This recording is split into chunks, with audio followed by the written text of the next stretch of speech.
Bonjour and bienvenue. Welcome to Chapter 3 of MAISON en France.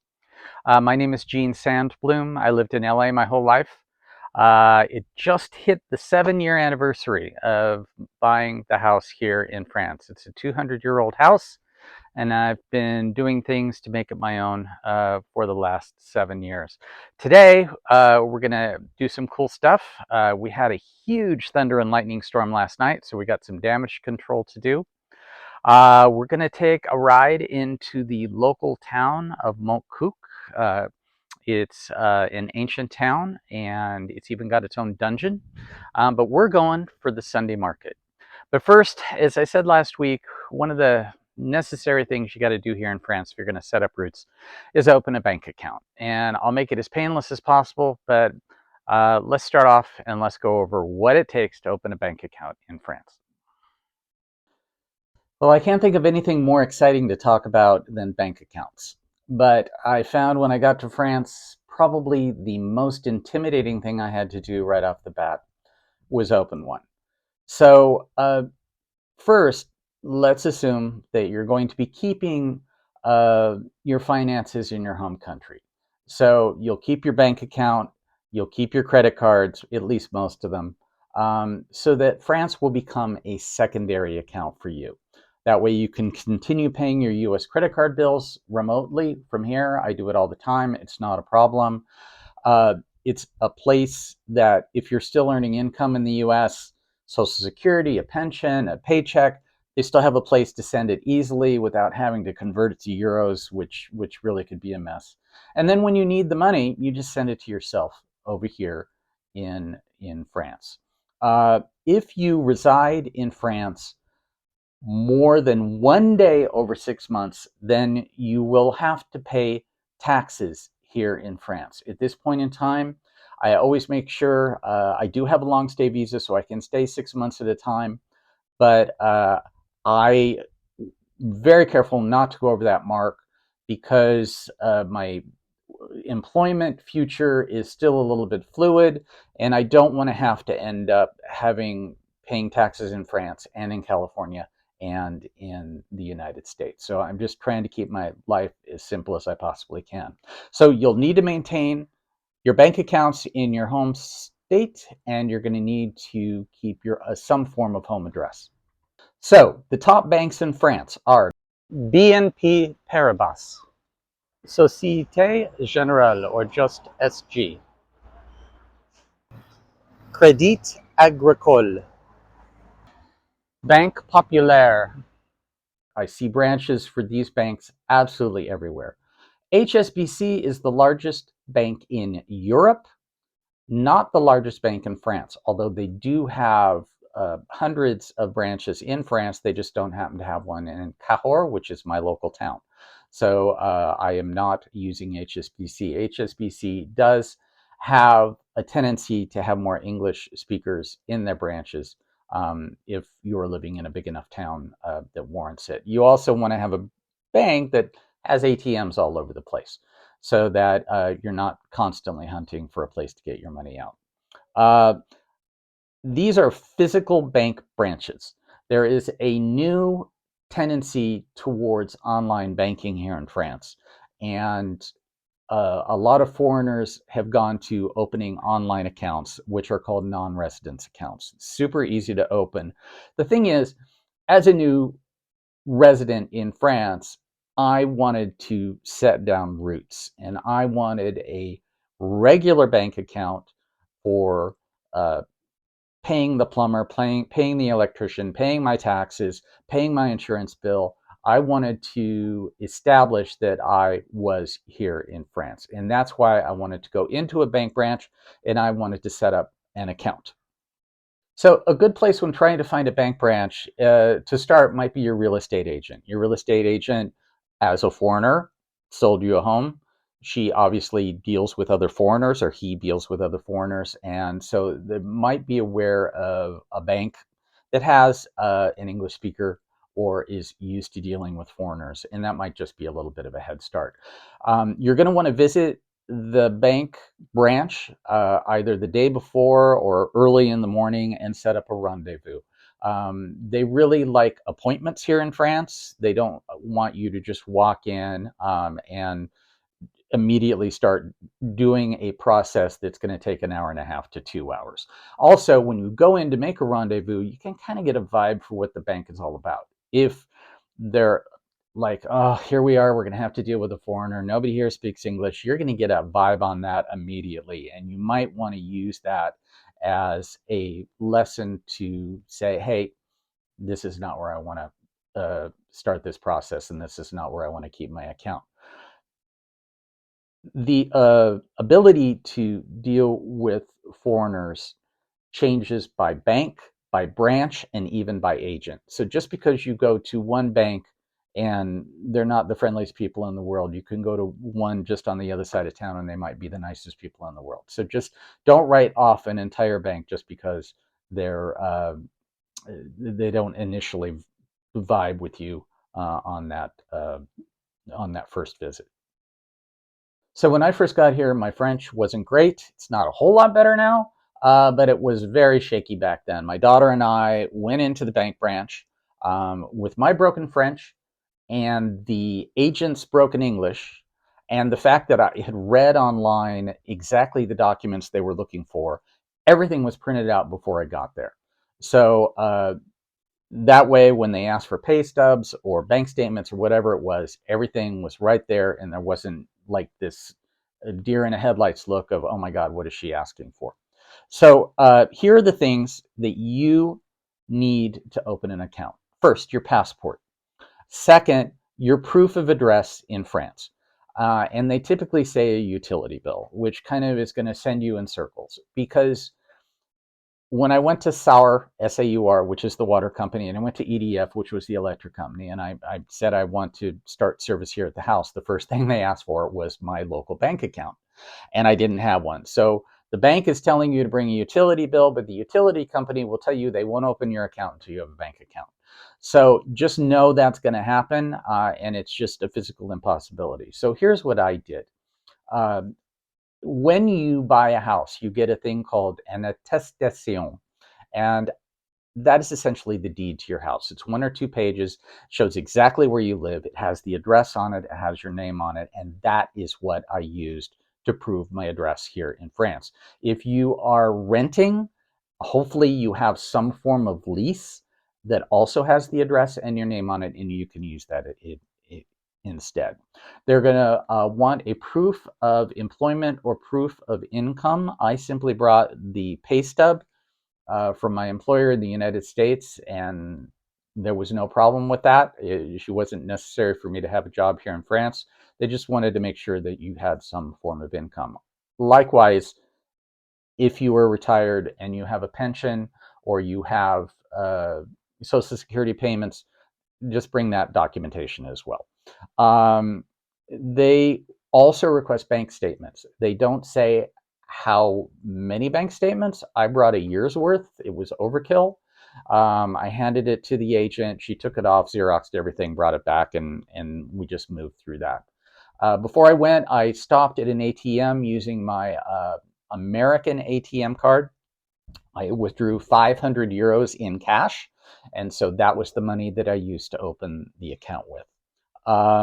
You don't want to right off the bat wire yourself money into the account. It's very clunky for them, so just start with a little bit of cash. And then the last thing is they're going to want a residence permit or a visa. I now have a long stay visa. At the time, I did not have a long stay visa. Uh, long stay visas aren't really necessary until you plan on being here more than 3 months at a time. Because with the Schengen agreement, you arrive, let's say January 1st, the clock starts ticking, and you now have 180 days, period, of which you're allowed to stay half of that. So you're allowed to stay 90 days. So it can be in one chunk. It can be 3 different 1-month trips, anything at all, but that's the typical amount here. And at the time when I bought the house, that's all I needed, because it started as a vacation home and is slowly morphing into a home that I'm going to have here for the rest of my life. So I did not have a visa, just my passport at that point. I again used my attestation, my deed for the house, to prove that I was here. She used it. That was not a problem.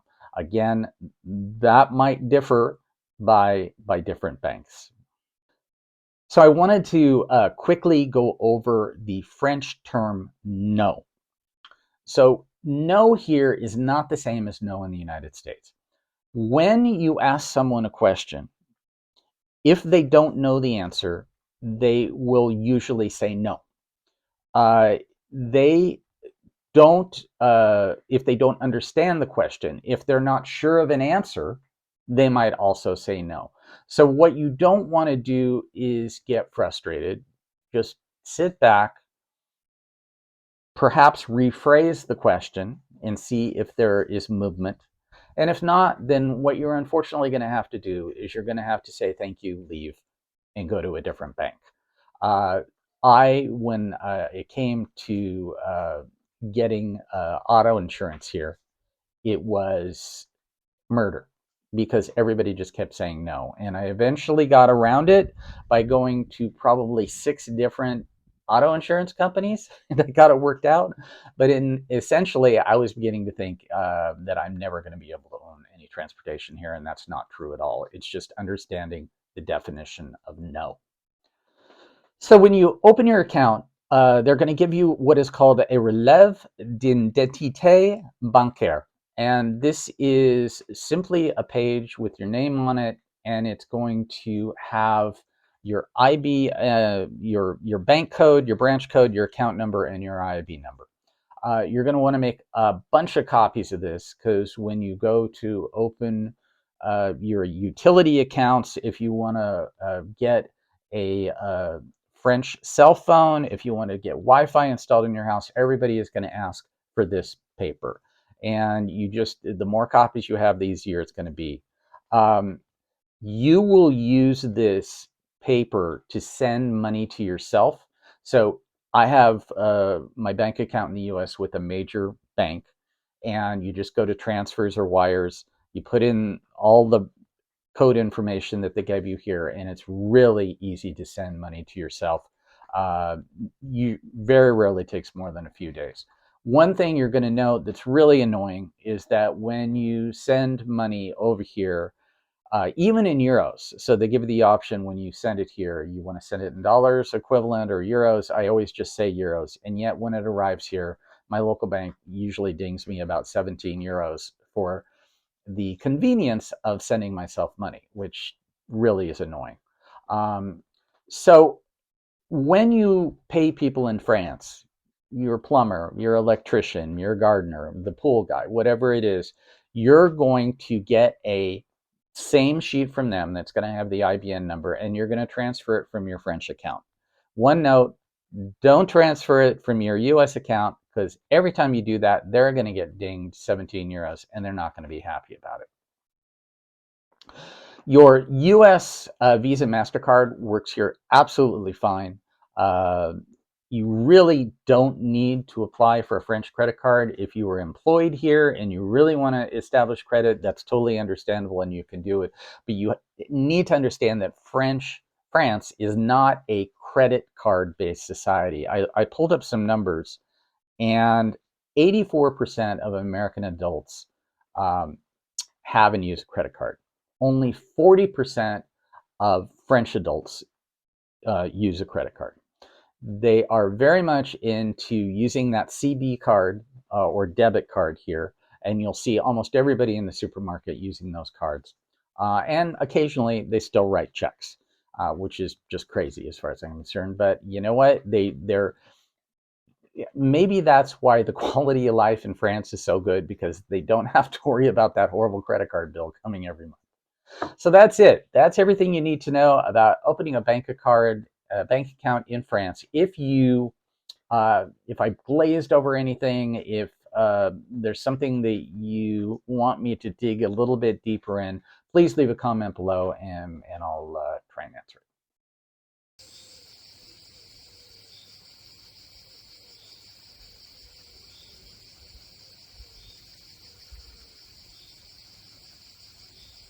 You know, you might think that living out in the countryside gets boring. Uh, but when you wake up in the morning and you hear the neighbor up the street hammering, and the guy across the street with his tractor running, and I heard a power saw coming from across the way, you find that there's really never an end to things to do. I know that my collection of power tools has grown considerably since I got here. So you always come up with a list of stuff to do, and you rarely end up doing it in order because stuff happens. So last night we had one of those big thunder and lightning storms. It was right overhead because the lightning hit and the thunder was less than a second later. And that went on for hours. We easily got more than an inch of rain last night. So when I went out to get the mail, found the mailbox on the ground.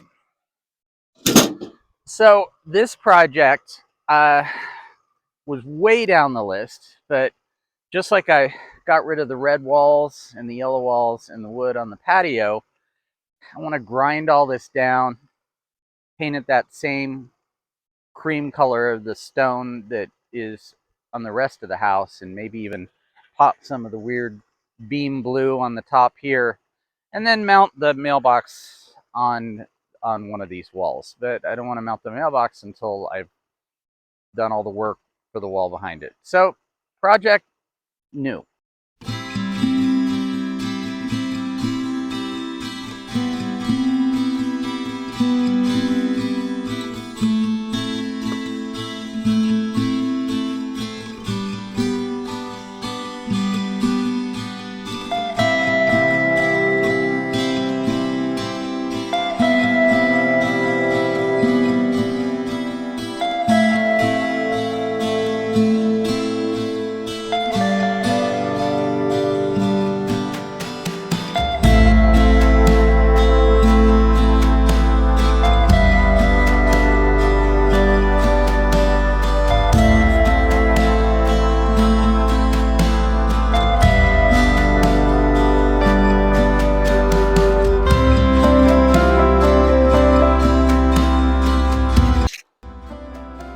I texted my daughter in LA and I told her I was redoing the front gate of the house, and she said, "Don't hurt the chicken." So no power tools on the chicken, just a little 80 grade sandpaper.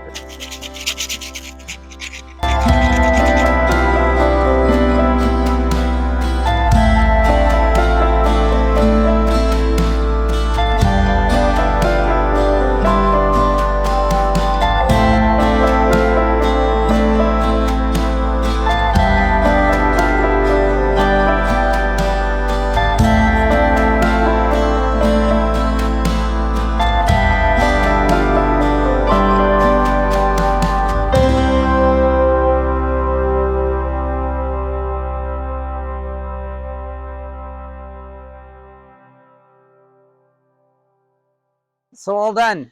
Mailbox has a new home. I even decided to paint it the same green blue color of the beams. It just, this beige is amazing. You just got to be careful you don't do too much of it. The beige is actually, I took a piece of stone that I chipped off from a corner of the house to the paint store, so that the beige actually matches the color of the stone of the rest of the house. And really the whole point of this is to like unify the house. At one point you had red and yellow and just unfinished cement in different parts of the house, and it just looked like a bunch of different houses. So I think by using the beige and then just little spotches of the green on top, it it really kind of ties the whole house together. You've got to grind down this tinted cement that they had all over this house. The paint sticks to it better, and they use this really rough technique when they put the cement on, so that it kind of has these rough edges all over the place, and not really a fan of that. And then by grinding it down, so you get the paint sticking easier, but it also looks more unified over the whole house, just kind of has more of a professional feel to it. Really hard grinding down. I actually, one of the machines broke down halfway through and had to run to the hardware store to get a new one. Fortunately, power tools here are really cheap. The paint, on the other hand, is crazy expensive. 5 liters of paint, which is about 1.25 gallons, typically runs about $80. So there's kind of a black market here on paint. A lot of the people here vacationing and have second homes from Britain will smuggle paint over in their car when they go through the channel, or they'll call up a friend and say, hey, can you go to Weldon and get me a beige Casablanca? And for external facade, I can't imagine asking somebody else to do that, but they do that, and to try and save some money on, for whatever reason, why paint is so expensive here. And the chicken was driving me crazy because it was unfinished. So it was this cement with like these dark spots on it, even when I sanded it down, and it just kind of disappeared into the trees. So I thought about painting it beige, but I thought then it would disappear as well, and the green just seemed too predictable because it would be green, green, green. So I decided to do 50-50 on the chicken, and I thought it turned out really well. So overall, I think this turned out so good that I decided to go in and onto the patio, and all those low walls that are all over the place that had the really aging red cement thing on it, I went ahead and redid all those as well.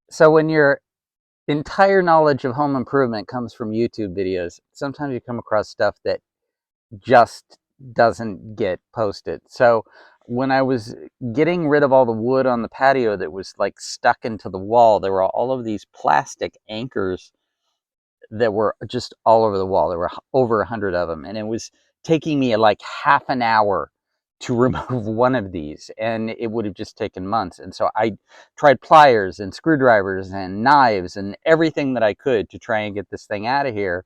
And I finally came across the perfect utensil: corkscrew.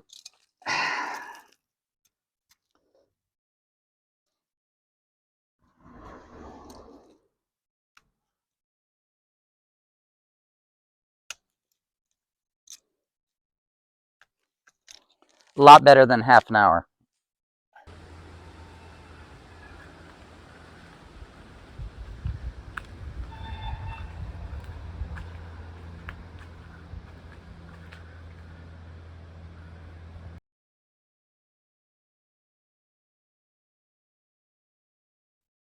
Bonjour, and welcome to Sunday Morning in France. Sunday Morning in France has changed a lot just in the 7 years since I've been here. Pretty much when I got here, just about everything was closed. And now you can still get up and you can go to the Carrefour or the Yves Leclerc grocery stores and still buy some groceries. But got to be done by 1, because at that point, unless you're going to a cafe for lunch or dinner, there's nothing open. Of course, Paris, that's different. But out here in the countryside, Sunday afternoons are sacred. Nothing is open. So here in the Lot region, there is a town called Montcuq, and Montcuq has one of the best Sunday markets anywhere. Markets, by the way, aren't always on Sundays. Sundays, it depends upon the village that you're going to. It just so happens to be a Sunday market here, and it is incredibly popular. You can buy just about anything there, from clothes to meat to bread to seeds for the garden. So we'll check that out. But on the way, we're going to stop at La Tour et Donjon, the Tower and Dungeon of Montcuq. It also dates from the 13th century, and really cool history there. I've never been. The hours are a little wonky, so this is the first time I've gotten up early enough to get to the dungeon before and before it closes, and then be able to go to the market. So let's go. Oh, cool.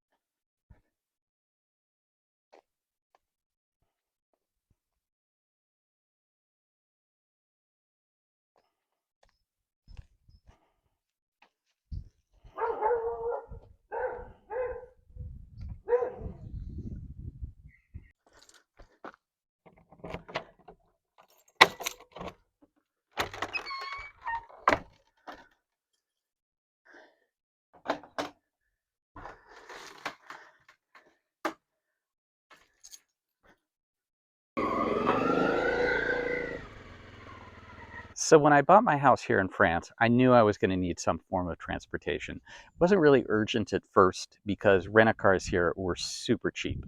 They're not cheap anymore. I would say the price of rent-a-cars, uh, particularly post-COVID, is now double and in some cases triple what they were then. I even learned to drive a stick because out here, when you arrive at the local train station in Cahors, that's all they've got. It's amazing how manual transmission is like 80% of the cars here in France. But at any rate, I didn't want a car to purchase, at least at that point, because it was just an added expense. I had to pay insurance on it, and then it was just going to sit in the garage and depreciate. And it's not a very big garage. So a great compromise was this motorcycle. I've always ridden motorcycles. I've usually had it as a secondary form of transport. And this, out here in the countryside, it's a dream to ride motorcycles. You'll see in a minute when we ride into Montcuq, the roads here are just made for motorcycles. It's so absolutely perfect. So with my friend Ken's help in the US, hey Ken, uh, I told him exactly the kind of bike I wanted. I wanted a bike that I could go down country roads, I could go down main highways, and I could also go off-road with possibly the intention of going to Africa at some point. And this bike does all of it. It was a Honda, the exact model he told me to get. I emailed the Honda dealer in Toulouse, told them that I wanted to buy the bike. They sent me the price, I wired them the money, and then the next time I came to Toulouse, I just went straight to the dealer. It all started off super easy. They gave me my certificate de immatriculation, which I have to keep with the bike at all times. It basically says I own the bike. And then they said, well, you've got to have insurance. And I said, well, of course. So this is where we hit the snag. Um, I went to insurance company after insurance company, and they said I needed a French driver's license. Um, I didn't want a French driver's license because I was only here 1 to 2 months at a time. And to get a French driver's license, you have to surrender your California driver's license. I didn't want to do that because I was spending more time in California than I was here in France. So I even went into the mairie in Cahors to meet with somebody. They gave me the typical, oh, no, no, no. As I said before, the word no here doesn't always mean no. And in this case, that's exactly what happened because she just didn't know. So she said no, and she was incorrect. What it turned out later was that I didn't need a France driver's license. I needed a French driver's license. And to get around that, I simply ordered an international driver's license, which basically translates my California driver's license into French. With this, I went to the very next insurance company. When they asked for my French driver's license, I handed them my California driver's license and this, done in 5 minutes. So after 2 weeks of sweating it out that I was never going to own transportation here in France, it ended up being really, really easy. So with that, let's go into Montcuq and let's check out the country roads.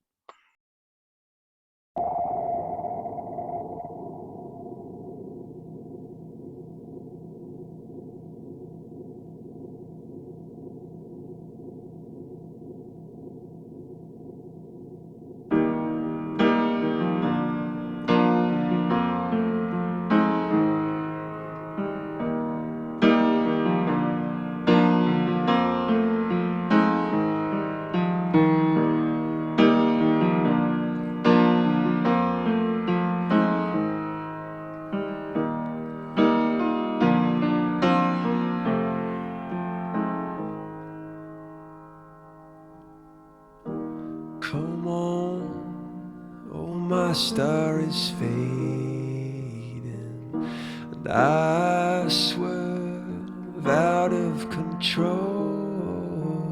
And if I'd only waited, I'd not be stuck here in this hole.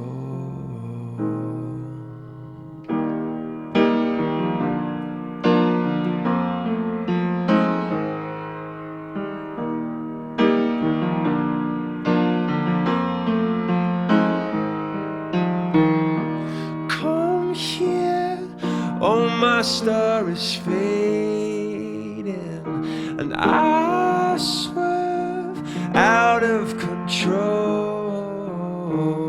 And I swear I waited and waited.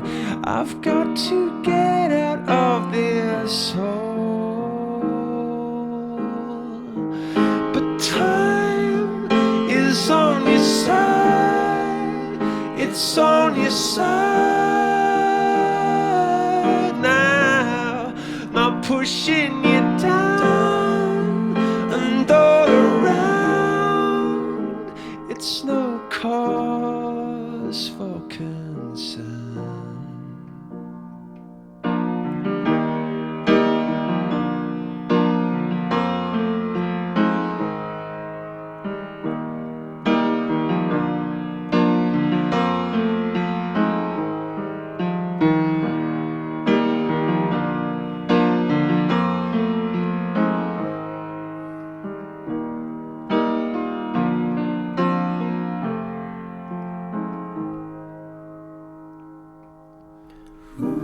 Come on, oh my star is fading, and I see no chance of release.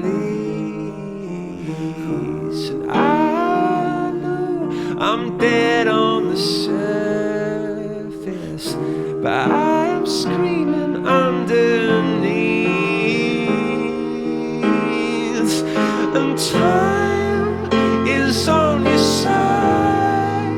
It's on your side now. Not pushing you down and all around. No, it's no cause for concern.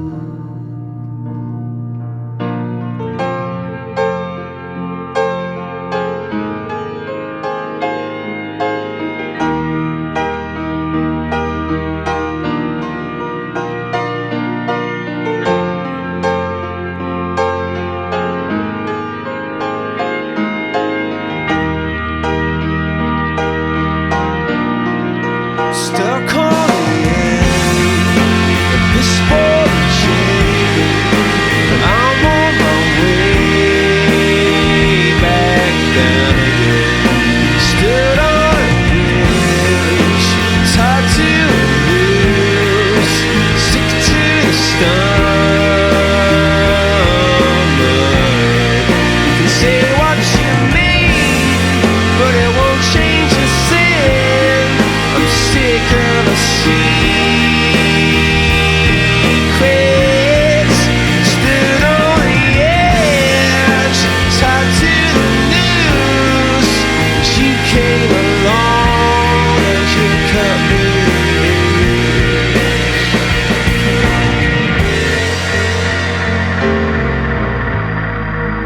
You came along and you cut me loose.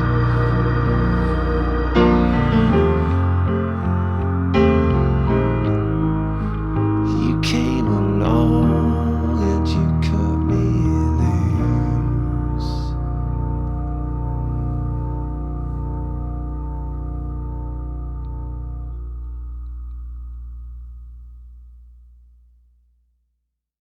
I've done that ride 100 times. I've never gotten tired of it. As a matter of fact, almost that whole route we just took was one of the final stages of the Tour de France in 2022. My daughter and I packed a picnic and we went down and watched all the cyclists go by. It was totally a party.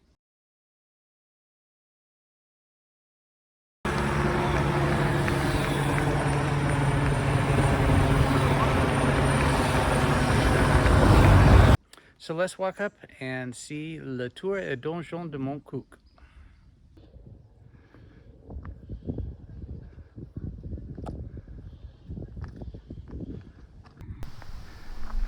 So this used to be known as the Castle of Montcuq, but there were so many battles here, the only thing left at this point is the tower. The Lord of Montcuq lived inside. There are 4 large rooms inside. He lived at the top. He had audiences with his people down at the bottom, and the guards and servants lived in the 2 floors in between.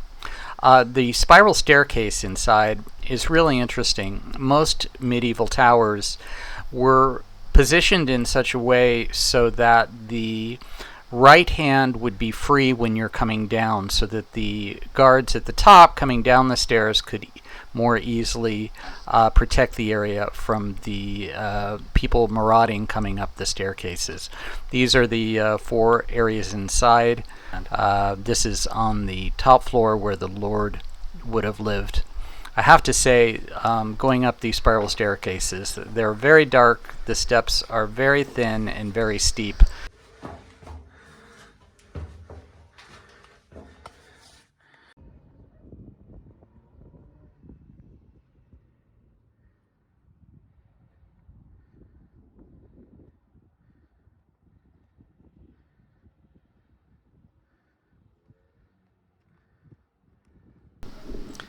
And this is the 360-degree view at the top of the town of Montcuq and the valley that surrounds it.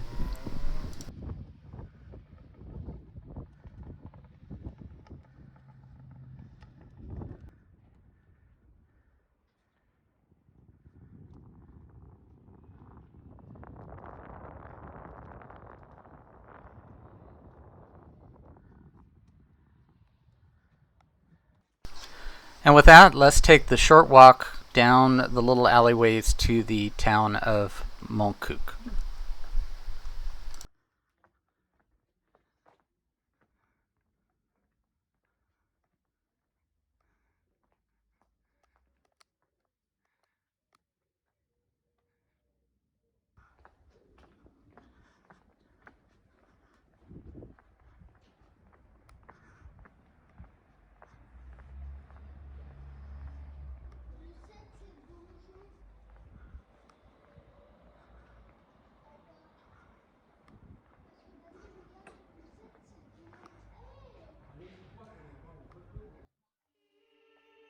Bonjour.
Good one.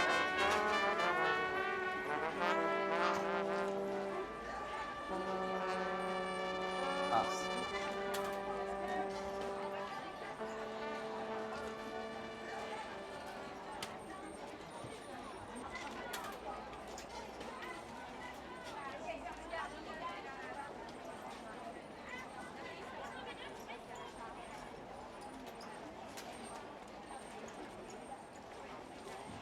Merci. Au revoir. And with the noonday bell about to strike, that is the Montcuq market. Thanks so much for joining me. I'd love to see your comments. If this was helpful to you at all, please like this video. And next week, we're going to take a walk out in the garden to my 100 oak trees. And we're also going to go and watch a movie on our TV at home and go to the movie theater and see what that's like. See you then.